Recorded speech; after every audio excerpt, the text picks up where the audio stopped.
November 30న ఉదయం 10 గంటల నుండి రాత్రి 10 గంటల వరకు నాన్ స్టాప్ 12 గంటల లైవ్.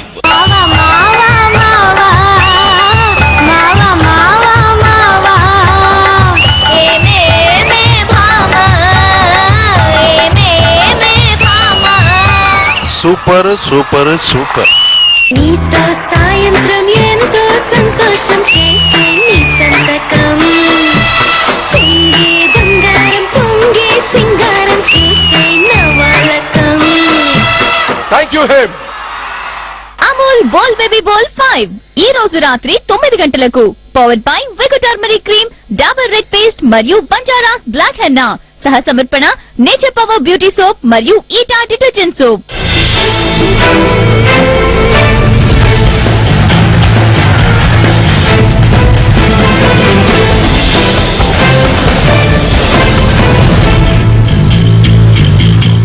నగరాల విశేషాలేంటి, నగరవాసుల సమస్యలేంటి, రాష్ట్ర వ్యాప్తంగా అన్నిసిట్ల వార్తలతో మీ ముందుకొచ్చింది యూనియస్ సిటీ. సిటీ వార్తల హాట్ బులెటిన్ కు స్వాగతం. ముందుగా హెడ్లైన్స్ చూద్దాం. వనస్థలిపురంలో వెలుగు చూసిన దారుణం, బాలుడు కిడ్నాప్, హత్య.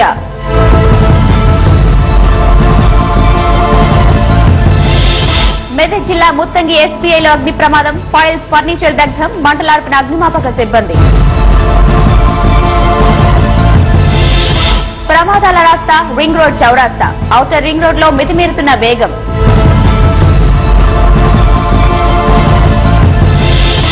జలమణి కిడ్స్ కు అవినీతి నిర్లక్ష్య కాలుష్యం, నిజామాబాద్ జిల్లాలో నీరుకారిన పథకం. నెల్లూరు జిల్లాలో పెరిగిపోతున్న దారి దోపిడీలు, లారీలను సైతం హైజాక్ చేస్తున్న దొంగలు.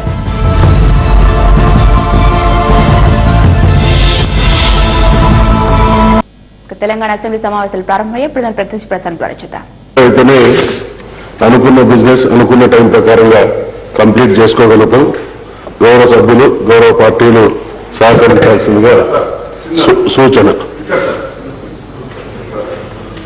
చెప్పండి సార్. మాకు బడ్జెట్ లో మాట్లాడే అవకాశం కల్పించలేదు సార్. దయచేసి మీరు దీంట్లో అయినా మాకు 1 గంటన్నర తెలుగుదేశం పార్టీకి కేటాయించే ప్రయత్నం చేయండి సార్.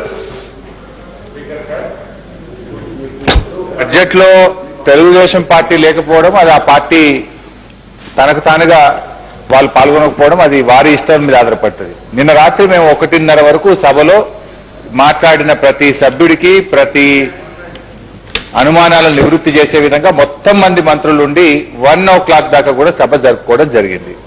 ఇష్యూ ఏంటంటే ఇక్కడ మాకు చర్చ జరగొద్దని కాదు, కౌన్సిల్లో 1:30 తర్వాత అక్కడ వాళ్ళందరూ కూడా వెయిట్ చేస్తూ ఉంటారు కనుక 12 గంటల వరకు మనం మాట్లాడడం, 12 నుంచి 1 గంట వరకు ప్రభుత్వం నుంచి రిప్లై, 1 to 1:30 క్లారిఫికేషన్ చేసుకున్నట్టయితే మళ్ళీ 2 o'clock కౌన్సిల్లో మేము వెళ్లి ఈ అప్రాప్రియేషన్ బిల్ పాస్ చేసుకోవాల్సి ఉంటుంది. ప్రభుత్వం ఎంత బాగా చర్చిస్తుందనేది నిన్న రాత్రి 1 గంట వరకు చర్చ జరిగిన దాన్ని బట్టి మీరు అర్థం చేసుకోవచ్చు. మాకేమి వేరే ఉద్దేశం లేదు. అందువల్ల దయచేసి గౌరవ సభ్యులు 12 గంటల కల్లా చర్చ పూర్తయ్యే విధంగా కోఆపరేట్ చేయాలి. దయచేసి దయాకర్ గారు ఇస్తాను కానీ ఒకటి మాట నేను చెప్పాను. ఇప్పుడు ఈ బిల్లు ప్రాధాన్యత రెండవ సభకు పోవాల్సినటువంటి అవసరం సార్ తప్పకుండా. అధ్యక్ష ఒకటే పాయింట్ అధ్యక్ష, ఇక్కడ బేస్ అక్కర్లేదు. ఒకటే రిక్వెస్ట్ ఏంటంటే ఇప్పుడు ఇంట్లో కూడా టైం పోతూనే ఉంటుంది. ఇది ఈ రోజు ఎట్టి పరిస్థితులలో ఈవినింగ్ 4 o'clock 5 o'clock అక్కడ కూడా బడ్జెట్ కంప్లీట్ చేసి గవర్నర్ గారికి పోవాలి అధ్యక్ష. ఇది కాన్స్టిట్యూషనల్ మ్యాండేటరీ, అందరికి తెలుసు గౌరవ సభ్యులకు. రేపు చర్చ ఉంది అధ్యక్ష, ఇంకేమైనా విషయాలు ఉంటే రేపు కావాల్సిన చర్చ చేసుకోవచ్చు. రేపు డే లాంగ్ ఉంది, రేపు కూడా మధ్యరాత్రి దాకా కూర్చోండి. But today is the last day sir. తమరు ఫిక్స్ చేశారు బీఎస్సీలో డేట్ మరి నిర్ణయించి ఈ రోజు పోవాలి, ఎట్టి పరిస్థితుల్లో పోయి తీరాలి. అందుకోసం అందరం కూడా సహకరించడం, మాక్సిమం అడ్జస్ట్ చేయండి అధ్యక్ష, వీలైనంత వరకు అడ్జస్ట్ చేయండి. Let us continue with the discussion. Uttam Kumar Reddy గారు.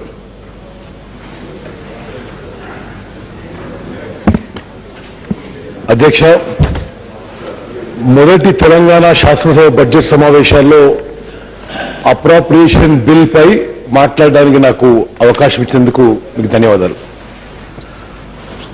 మన నూతన తెలంగాణ రాష్ట్రంలో మొట్టమొదటి బడ్జెట్, మొట్టమొదటి అప్రాప్రియేషన్ బిల్. ఇది ఒక చారిత్రాత్మక ఘట్టం. ఈ సందర్భంగా గౌరవ ముఖ్యమంత్రి గారు చంద్రశేఖరరావు గారికి, బడ్జెట్ ప్రవేశపెట్టిన గౌరవ ఆర్థిక మంత్రి ఈటెల రాజేందర్ గారికి నా శుభాకాంక్షలు. ఫైనాన్స్ బిల్ అయినా అప్రోప్రియేషన్ బిల్ అయినా ఆర్థిక అంశాలతో సంబంధం కలిగి ఉంటుంది. కాబట్టి తెలంగాణ రాష్ట్ర ఏర్పాటులో తెలంగాణ బిల్లులో ఈ రాష్ట్రానికి సంబంధించి కొన్ని కీలకమైన ఫైనాన్షియల్ ఇష్యూస్ ఉన్నాయి కాబట్టి అది ముందుగా నేను సభ దృష్టికి తీసుకొస్తాను.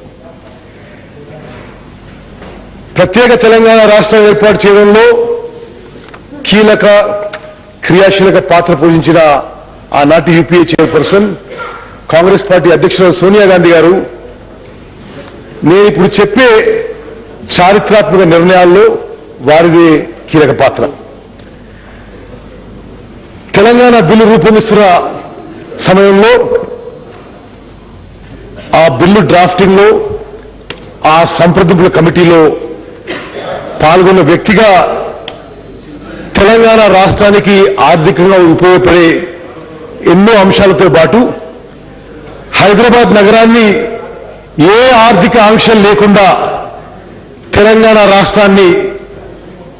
రాష్ట్రానికే ఇవ్వడంలో తుది నిర్ణయం శ్రీమతి సోనియా గాంధీ గారిని కూడా సవినయంగా తెలియజేసుకుంటున్నాను.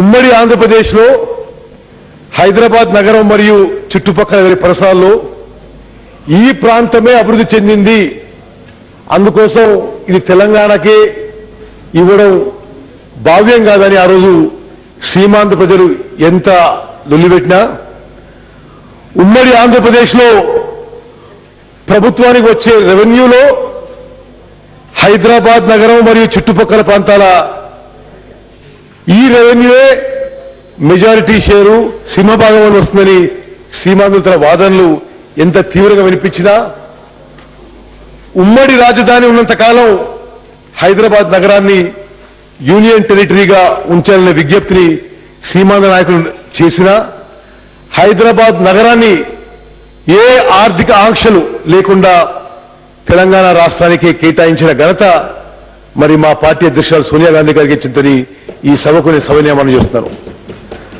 ఉమ్మడి ఆంధ్రప్రదేశ్లో హైదరాబాద్ కేవలం పొలిటికల్ క్యాపిటల్ కాదు, Hyderabad was the business capital, Hyderabad was the industrial capital, Hyderabad education capital. మనందరికీ తెలుసు Hyderabad city is a growth engine. ప్రపంచంలోనే Hyderabad city is now considered financial power house.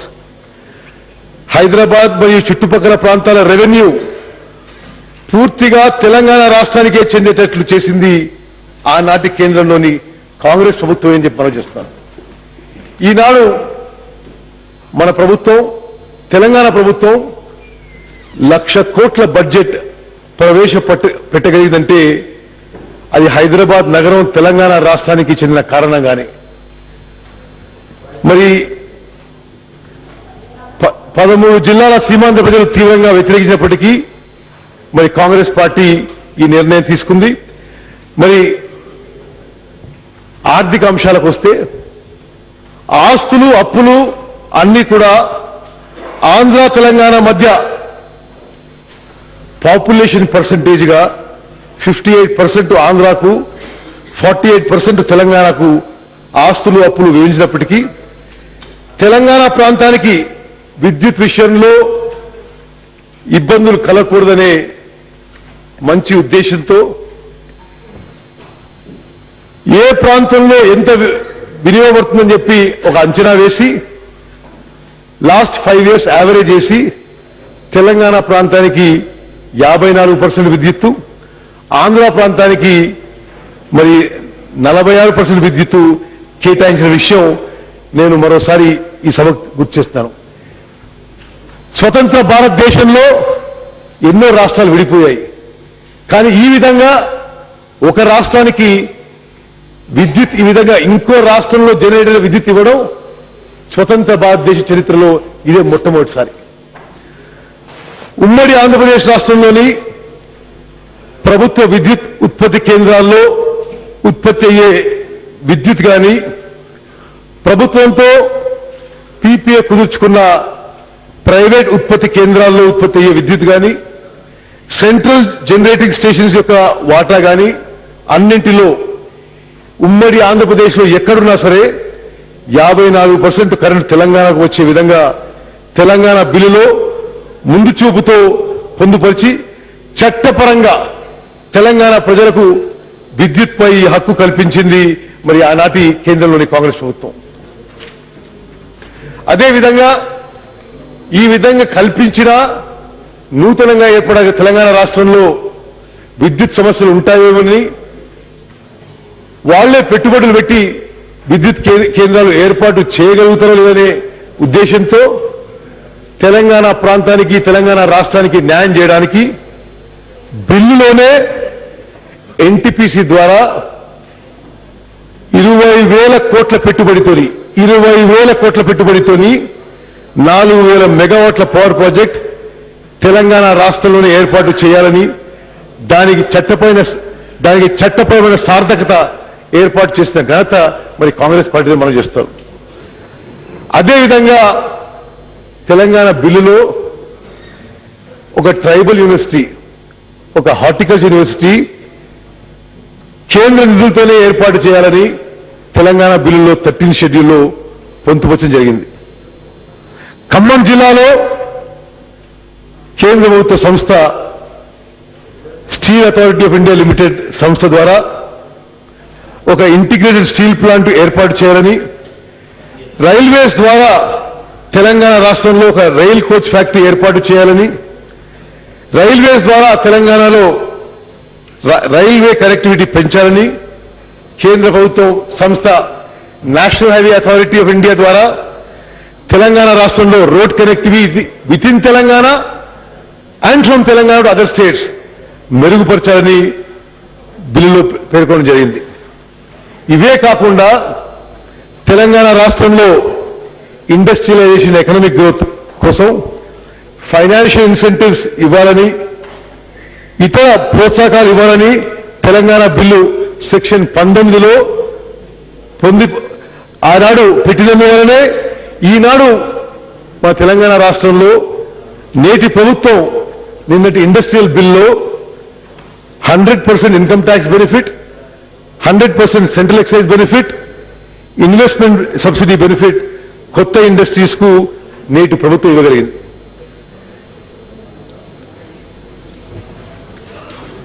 మరి ఈరోజు అప్రోప్రియేషన్ బిల్ పై జరిగే చర్చ సందర్భంగా సరే గౌరవ ఆర్థిక మంత్రి గారికి నేను రిక్వెస్ట్ చేస్తుందంటే, మీరు గత సంవత్సరాల ఎటువంటి ఫిగర్స్ కూడా ఇవ్వలేదు. There is no basis for us to compare today's figures with earlier years figures.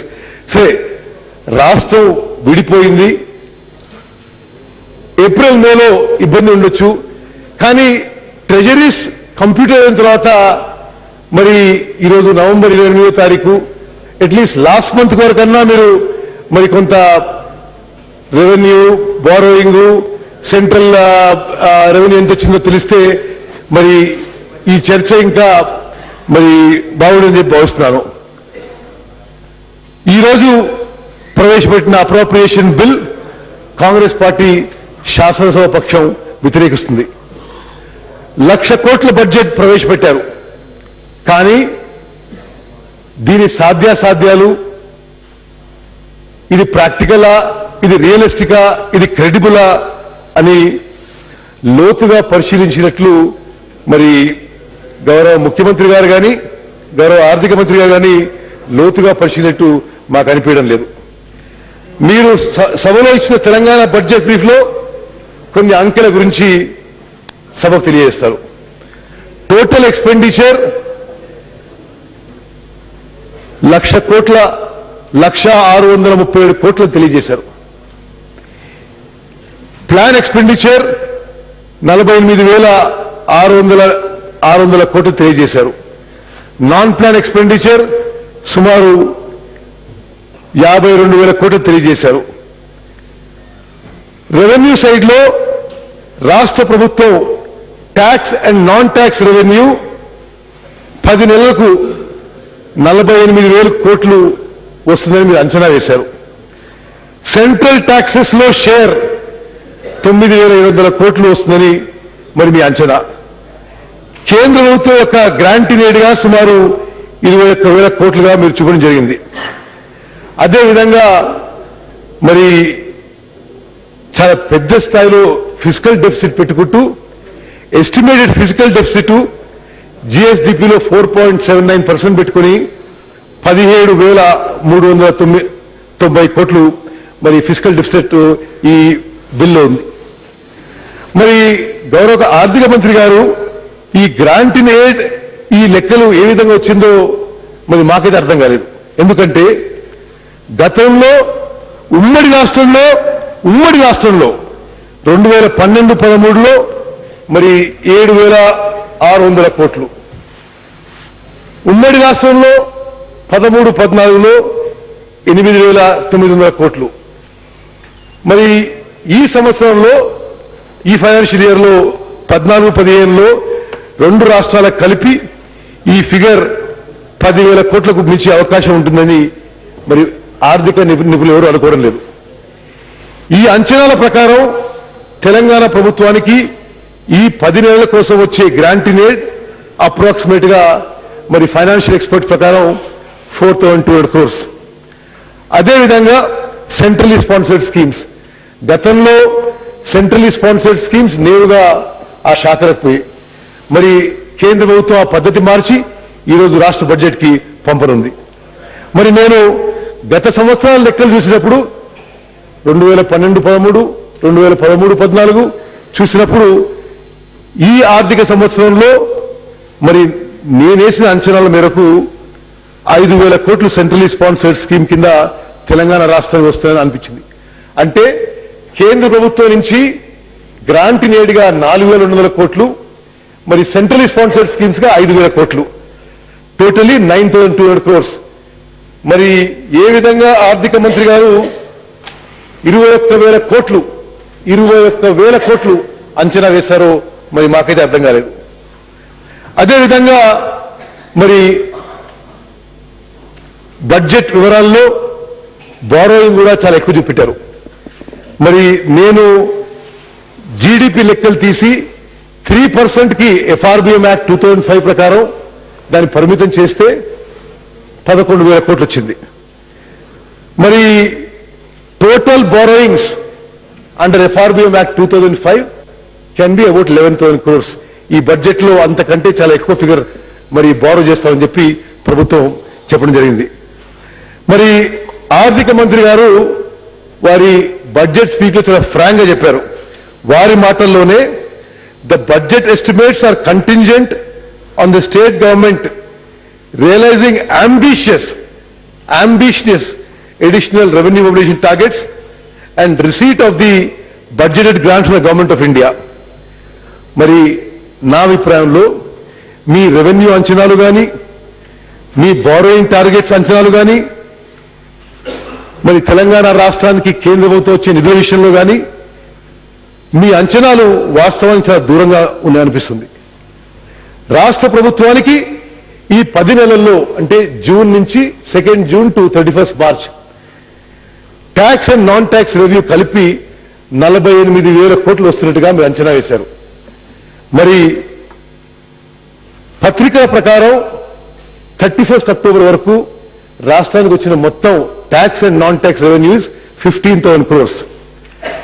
మరి ఈ ఆర్థిక సంవత్సరం చివరి మాసాల్లో రెవెన్యూ కొంత పెరిగినా ఈ 5 నెలల్లో మరి 20 నుంచి 22,000 కోట్లు వచ్చినా మరి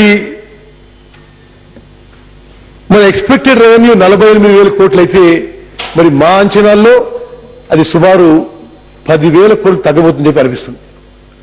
మరి అదే విధంగా మరి రాష్ట్ర ప్రభుత్వానికి ఈ సంవత్సరం central sales tax CST reimbursement కింద 2 నుంచి 3,000 కోట్లు సిఎస్టీ రీఇంబర్స్మెంట్ వచ్చే అవకాశం ఉంది. అది కూడా గ్యారంటీ లేదని అవకాశం ఉంది. మరి నేను బడ్జెట్ డాక్యుమెంట్ చూసినప్పుడు చాలా ఆశ్చర్యపోయాను. గత కాంగ్రెస్ ప్రభుత్వాల్లో రిసోర్స్ మొబిలైజేషన్ కింద ఎప్పుడు భూములు అమ్మినా టీఆర్ఎస్ పార్టీ వాళ్ళు నిరసన తెలియజేసేవారు, చాలా నిలబెట్టేవాడు. ఈ రోజు మొట్టమొదటి బడ్జెట్ లో టిఆర్ఎస్ గవర్నమెంట్ ల్యాండ్స్ హైదరాబాద్ లో ల్యాండ్స్ అమ్మి 6,500 కోట్లు మరి బడ్జెట్ సమకూర్చే విధంగా ఏర్పాటు చేయడం ఆశ్చర్యకరం.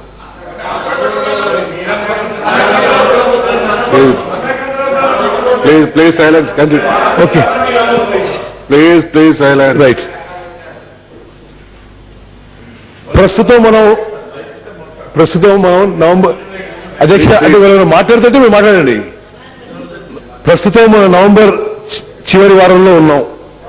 అంటే ఈ 4 నెలల్లో భూములు ఐడెంటిఫై చేసి, అడ్వర్టైజ్ చేసి, టెండర్ చేసి, వాటిని అమ్మి 6,500 కోట్లు మరి ఆదాయం ఆర్జించడం సాధ్యమని మరి ప్రభుత్వానికి ఎట్లా భావిస్తారో మాకైతే అర్థం కాలేదు.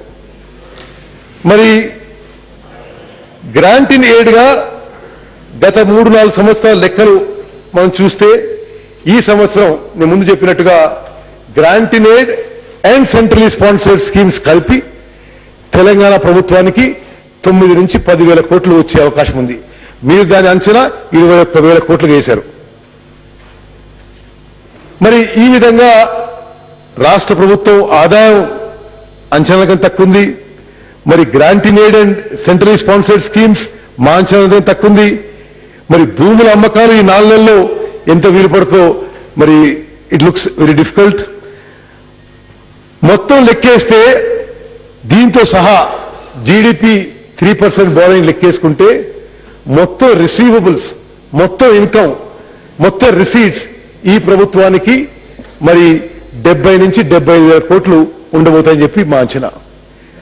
మరి ఈ ప్రకారంగా అన్ని కలిసి సుమారు 70-75,000 క్రోర్స్ ఉంటే 1,00,000 కోట్ల బడ్జెట్ ఏ విధంగా ఆచరణ సాధ్యం?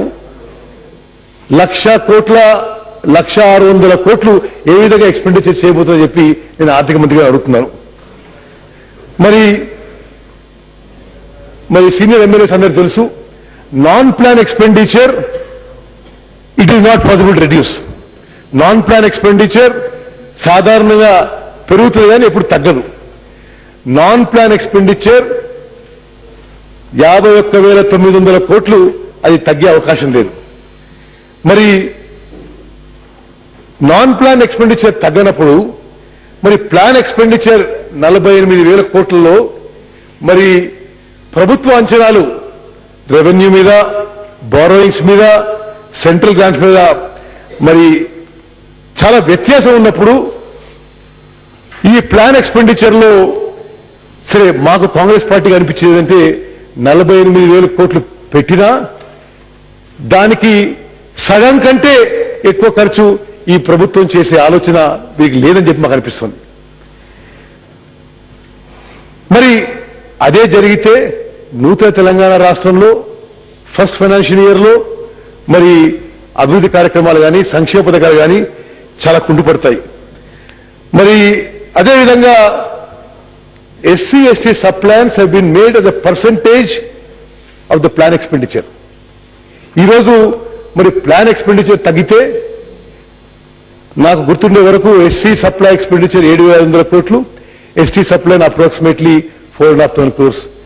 మరి మేము అనుకున్నది నిజమైతే ఆదాయం అదే రీతిలో తగ్గితే మరి 3% జీడిపి బారోయింగ్స్ కి పరిమితం కావాల్సి వస్తే SC/ST సప్లైని కూడా మరి సగానికి సగం తగ్గే అవకాశం నుంచి మనం చేస్తున్నాం. మరి ఇప్పుడు ట్రెజరీ కంప్యూటరైజ్ అయింది. మరి ఈ 5 నెలల రెవెన్యూ కానీ, సెంట్రల్ గవర్నమెంట్ ఇచ్చిన అకౌంట్స్ కానీ, బారోయింగ్ అకౌంట్స్ కానీ మరి సభకు తెలియజేస్తే దెన్ మరి ఈ డిస్కషన్ ఇంకా అప్రోప్రియేట్ గా ఉంటుంది, అప్రోప్రియేషన్ బిల్ మీద చెప్పి నేను భావిస్తున్నాను. మరి కేంద్ర ప్రభుత్వం నుంచి మీరు అధిక నిధులు ఆశిస్తుండొచ్చు. మరి నేను ఈ 13 నవంబర్కి కేంద్ర రెవెన్యూ సెక్రటరీ ఒక స్టేట్మెంట్ చూసిన. మరి గౌరవ ముఖ్యమంత్రి గారు కూడా ఇది ఇంట్రెస్ట్ ఉంటుంది. కేంద్ర ప్రభుత్వం ఈ ఆర్థిక సంవత్సరంలో ఈ 12 నెలల్లో రెవెన్యూ డెఫిసిట్ ఏదైతే అనుకుందో 6 నెలలకి ఆ స్టేజ్కి వచ్చారు. కేంద్ర ప్రభుత్వానికి కూడా ఈ ఆర్థిక సంవత్సరంలో మరి tax and direct indirect tax collection చాలా తక్కువ జరిగి మరి రెవెన్యూ డెఫిసిట్ వారికి పెరిగింది. అందుకోసమే కేంద్ర ప్రభుత్వం నుంచి కూడా అడిషనల్ ఫండ్స్ రావడం అంత ఈజీ కాదని చెప్పి నేను భావిస్తున్నాను. మరి గౌరవ ఆర్థిక మంత్రివర్యులు తమ బడ్జెట్ ప్రసంగంలో తెలంగాణలో పర్ క్యాపిటల్ ఇన్కమ్ 93,000 రూపాయలుగా వారు పేర్కొనడం జరిగింది. మరి మనం ఈరోజు ఈ per capital income national per capital income ని కంపేర్ చేస్తే national per capital income 74,000 rupees. అంటే కాంగ్రెస్ పార్టీ మరి ప్రభుత్వంలో Telangana per capital income national per capital income కంటే 20,000 రూపాయలు ఎక్కువ ఉంది. అదేవిధంగా మరి టు సెట్ ద రికార్డ్స్, ఎందుకంటే ఈ బడ్జెట్ సమావేశాల్లో మరి కాంగ్రెస్ ప్రభుత్వం ఏం చేసింది ఏం చేయలేని విధంగా మరి చాలా ఆర్గ్యుమెంట్ జరిగాయి, చాలా డిబేట్ జరిగింది. To set the record straight, గత కాంగ్రెస్ ప్రభుత్వ హయాంలో గణనీయంగా జరిగిన అభివృద్ధి గురించి ఈ సభకు నేను కొన్ని ఫిగర్స్ తెలియజేస్తాను. 1956 నుంచి 2004 వరకు మన పర్ క్యాపిటల్ ఇన్కమ్ 23,000 రూపాయలకు చేరితే గత 10 ఏళ్లలో కాంగ్రెస్ పార్టీ హయాంలో పర్ క్యాపిటల్ ఇన్కమ్ 70,000 రూపాయలు పెరిగి తెలంగాణ పర్ క్యాపిటల్ ఇన్కమ్ 93,000 రూపాయలకు పెంచిన ఘనత కాంగ్రెస్ పార్టీ తెలియజేస్తాను. అదేవిధంగా మరి ప్రభుత్వం ఇచ్చిన సోషియో ఎకనామిక్ సర్వే అవుట్లుక్ కూడా మరి economic growth and industrial growth గురించి కొన్ని ఇంట్రెస్టింగ్ ఫిగర్స్ ఉన్నాయి.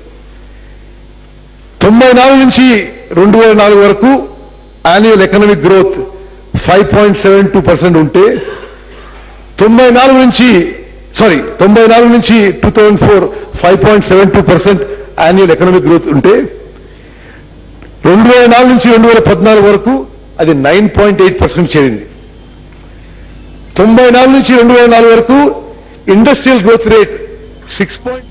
తెలంగాణ అసెంబ్లీ సమావేశాలు ప్రారంభమయ్యాయి. అయితే ఏదైతే ప్రశ్నోత్తరాలు చేపట్టకుండానే ద్రవ్య వినిమయ బిల్లుకు సంబంధించిన చర్చ కొనసాగుతుంది. అయితే ఆర్థిక మంత్రి ఈటెల రాజేందర్ ఈ ద్రవ్య వినిమయ బిల్లును ప్రవేశపెట్టడం జరిగింది. మరోపక్క ఏదైతే అంచనాలు వేసి ప్రభుత్వం ఏదైతే అంచనాలు వేసి 1,00,000 కోట్లకు సంబంధించిన బిల్లు ప్రవేశపెట్టిందో ఆ బిల్లుకు సంబంధించి వాస్తవాలకు దూరంగా ఉందని చెప్పేసి చెప్పడం జరిగింది. మరో విధంగా ఏదైతే దూరంగా ఉందో దీనికి సంబంధించి దీని నేపథ్యంలోనే ఈ ద్రవ్య వినిమయ బిల్లును వ్యతిరేకిస్తున్నట్లు కూడా కాంగ్రెస్ నేత ఉత్తమ్ కుమార్ రెడ్డి చెప్పడం జరిగింది. ఇవి బులెటిన్ విశేషాలు. మరి సిటీ వార్తా విశేషాలతో మరో బులెటిన్లో కలుద్దాం. నమస్తే.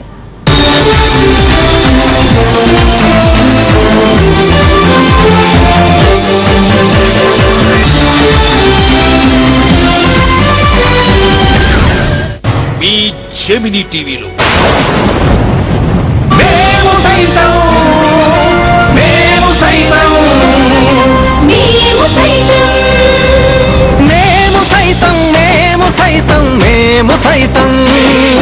మేము సైతం నీకు అండగా అడుగులు వేస్తాం. మేము సైతం నీకు తోడుగా నిలబడి ఉంటాం. మేము సైతం నీ చీకటిలో వెలుగులమవుతాం.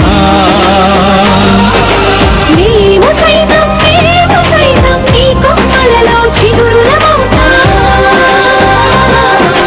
మెరుపులు రాని ఉరుములు రాని పిడుగులు పడని గాలి వాన తుఫాను లాంటి పాదమేదైనా గాని మెరుపులు రాని ఉరుములు రాని పిడుగులు పడని గాలి వాన తుఫాను లాంటి పాదమేదైనా గాని మేము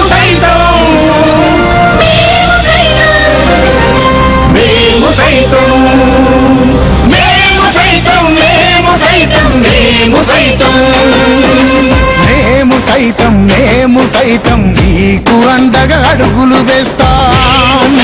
మేము సైతం నీకు తోడుగా నిలబడి ఉంటాం. నవంబర్ 30న ఉదయం 10 గంటల నుండి రాత్రి 10 గంటల వరకు నాన్ స్టాప్ 12 గంటల live Snapdeal Season of 9. Get exciting offers every hour between 9 AM and 9 PM on 28th November.